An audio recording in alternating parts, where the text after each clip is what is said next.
Numbers. One is individual and all. So the individual is all. 2 is separation of one and another, which creates the mind's illusion, but then becomes a physical form, and we are the physical form of the mind figuring this out. So 1 is all. 2 is 2 parts of 1, which equal 2. So 2 is really 1. It's just a number, so we're using it to explain other things. So then we move on to 3. 3, 6, and 9, there's a big pattern that Tesla figured out. And that has been proven with science, and that 3, 6, 9, and things adding up to certain things, and what is spiritual math, and what are numbers all about, and what is the mystery behind it all. People have wondered for a long time. I'm receiving this transmission, and I'm just letting it come through Dan. And as crazy as it sounds, listen to it before you judge it. So here we go, again. 1, all. 2 is 2 parts of 1. 1 being all, and 1 being in the individual. So that's what makes 2 even. Okay, then we go to 3, and we say 3, 6, 9. The patterns of 3, 6, 9, Tesla has proven, and everything that adds up to it, like 1 plus 2 is 3, and you can do that in a big formula. You can say something will add up to 6 and 9, and all these things. Okay, well then people will say, well, what about 1, 2, 5, 7, and 10? And what about 1, 2, 4, 5, 7, and 10? Because 8 is infinite. We already know that. So we'll go 1 is all. 2 is 1 and 1, 2 individual parts, the individual and the all. So it's still 1. It all comes from 1, but we're using it to explain it. 3 is where patterns start. 1, the other, and separate. 1 separate and the other. That means more than 1, more than 2. Oh man, so now we're on to 3. We can't have more than that. Yes, we can. We are still all the 1. So then you go to 4. What is 4? The answer to life, someone once said, is 42. And what is 42? 4 plus 2 is 6. 6 is 2 threes. And if you take a 3 and a 3 and turn them into each other, they make the infinite 8. So then we go from 4, which is 2 and 2, which we all know that 2 is 1. So the patterns of 3, 6, 9 are what start creating the universe, because 1, 2, and 4 are explained by that. 1 is the 1. 2 is individual and the all, in 2 separate parts looking back at itself, basically. So together, 1 and 1 are 2, and 2 is 2 parts of the same 1. 3 then starts the patterns. 4 is a number we use to group things, 2 and 2, which is 1 plus 1 and 1 plus 1. So 2 and 2 makes 4. You move on to 5. The number 23 has unknown powers. They even have a movie about the number 23, but 2 plus 3 is 5. What does that matter? Well, 2 is 2 parts of the 1. 3 is where patterns start.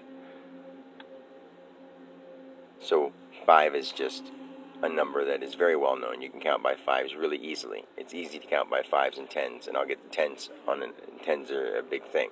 Well, there's 1 that's really easy to count by. 2 is really easy to count by. After a while, 3 would get a little harder to count by, but you'd be able to do it, especially if you practiced it. 4 would be harder to count by. 5, simple. 6, you lose that after a while. 7 and on, it's up to 10, and then you get to 10, and it's really easy again. You can just go 10, 20, 30, 40, 50. You can just rattle that off, no problem. We've learned to count by those numbers. But the other ones are a little more difficult because even though they are a pattern, they're a pattern that we haven't recognized. Okay, so we have 1, 2, 3, 4, 5. You move on to 6. What is 6? 2 threes, okay, which is also infinite. 7, this is where it gets interesting. Take 7 and take 3, what is 7 plus, or 7 threes? 7 is the lucky number because it sticks out. It has that, everyone says lucky number 7. Well, what is 7 threes? makes 21. And then we have the number 2 plus 1 makes 3. And why do we put 3 in there? Because 3 is the root of 369. And that number added to another number, because any number individual is one number. Even though it looks like a 7, it's only one number. Try to understand what I mean by that. Every number can be broken down into what's 3 and 4. 3 plus 4 is the group. Like 3 is the trio, is the creation, like where patterns start. We have 1 is, there's a pattern of 1. Let's say cycles, okay, because 1 doesn't understand a cycle. 2 explain themselves to each other. 3 puts things into motion, the triangle. We've talked about that. 4 is grouping things of those patterns. This make one thing, and this make another thing. And that's where division starts coming into play at that point. And I know it's getting hard to understand, because Dan doesn't always have the best words to put things into, and I'm using that to put numbers into words. So then we're up to 8, which is infinity. We're in the 9, which is 3 plus 3 plus 3, 3 threes. And then we get to 10, which is 1 and zeros. And we say everything in the world is 1s and zeros. So that's why 1 through 10 is the most popular way that we do anything, because it's how we operate the universe. And that's how human beings started being able to make sense of numbers, with 1s and zeros. And science started making things with 1s and zeros. So the number 10 is signified by that simplicity that we use the number 10. It's pretty simple. So 1 is all, 2 is 1 and 1, the all and the individual. 3 is where patterns start. 4 is grouping. 5 is basically an easy number, because it's 2 plus 3, which is the 1 and the 1, which are individual, and where patterns start. And 5 is a super easy pattern. 6 is 3 and 3. 7 is the lucky number, but if you add it plus any number, it either equals the infinite number, 8, plus 1, or if it divides into a multiple of 8, it's just infinite patterns in those structures of numbers. And see, this is where it starts getting confusing, so we're not going to do much of that. It's just those numbers. And if you take 7 threes, it makes 21, which goes back to a pattern of 3. If you take 7 plus 2, it makes 9. If you take 7 plus any number, it'll end up adding up to one of the root numbers. Now, this has something to do with the patterns of the universe. But once I started getting unsure of how to word it, I sort of come back to Dan-ness. I know that sounds really weird, but I was meditating, and I got into a trance state, and numbers started coming, just flying by my mind, and I picked up my phone and I started recording.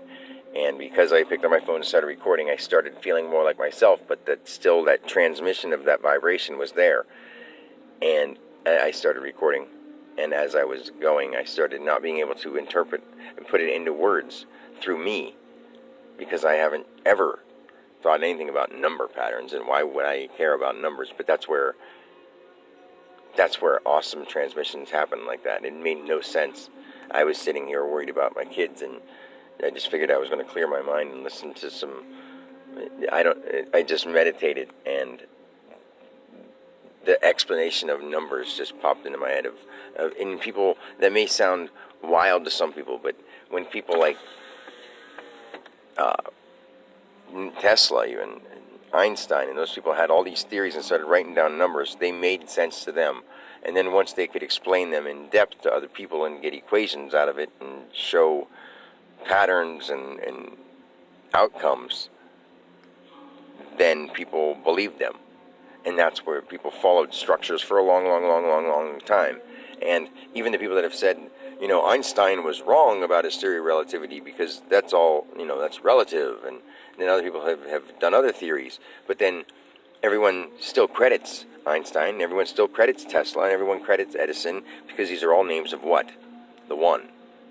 These are all names of the One. We are all names of the One. We are the one energy of this planet, figuring out existence in human form. And what we're supposed to be doing is working together. But all these groups of different people, once you get past these numbers, it's really, everything is a numbers game. 1s and zeros. 1 is individual, and 0 is it going around in a pattern, a cycle. So numbers actually explain a lot, but people won't think about that because they're so distracted by technology and trends and aging and family issues and work issues and political issues and economics. And people are so distracted by every other thing than what matters, what we're here for, to evolve, not to revolve. And if we revolve, we're just doing all those same things over again, and we've been doing that for way too long. Anyway, I love you guys. The transmission was actually really strong, and then I started getting confused, and I sort of came back to Dan-ness. Like I just did that in a recording, if that makes any sense. If you listen to this recording, you'll see how I was so in tune at first. Before I even picked up my phone, I was just like, I knew exactly what to say. And when I say I'm not coming from Dan at that point, but I'm like everyone, if anyone's ever meditated and been in another state of consciousness, like you so slowly drop back down, but usually you don't try to put it into words. It's just sort of gradual, or sometimes it can be sudden if you, like, a situation comes up. Say if you're meditating and you're in a higher state, and all of a sudden, boom, you're in front of somebody else. But once you reach those higher states, you seem sort of awkward to other people because they haven't, and it makes you seem crazy. But it's because you're in tap with what reality really is, not just the patterns of cycles that people are doing. Everything is a pattern of cycles, all the way to the court system, to the legal system, to the governmental system. Those are all just patterns. Those are all just things that other people have made up and other people are following. And you can choose to follow, or you can choose to improve and increase for the betterment of people. We already know that it would be better to not judge everybody and to cooperate and to share. We know that. But we don't do that because we have a structure that doesn't allow us to. And if we could, the world wouldn't only be a better place, it would be harmony. We wouldn't have any more. We'd have a very low rate of any kind of crime of any sort, because people would truly love ourself, our true existence of self. Being here, we are all alive. We are all existing on this one planet. So even though if you pick up a handful of dirt, you don't say each granule is judgmented, it's just dirt. Like, we are all just people on this planet. We all came from the ground. We are all just beings trying to figure out existence, not beings trying to pay bills and satisfy the greedy thirst of a society and of an economy and a government of officials who have taken it upon themselves or gone through a system to acquire it through schooling or years of certain practices that it doesn't matter what you've done in your individual life. There's billions of other individual lives right now, and there have been gagillions of individual lives always going on since the beginning of time, and no one existing thing is more important than the others. Some may have more substantial information, some may understand things more in depth, but no one thing is more important and should never be treated as such, and never should have been. Even from every ascended master to Jesus to Buddha, to every religious or spiritual icon or guru, none of those beings or people, entities, material creations of the earth have ever been meant to mean more than any other individual living organism. It's just that people take their importance to be more. Just like one person thinks their immediate family is more important than every other family. And another person can be a little more in depth and be more in touch with their community. And another person could really care and believe that they are the world, because we are all the universe. The universe is us. We're pieces of it. And we should be trying to get along instead of going along with the system that causes us not to. Enough said.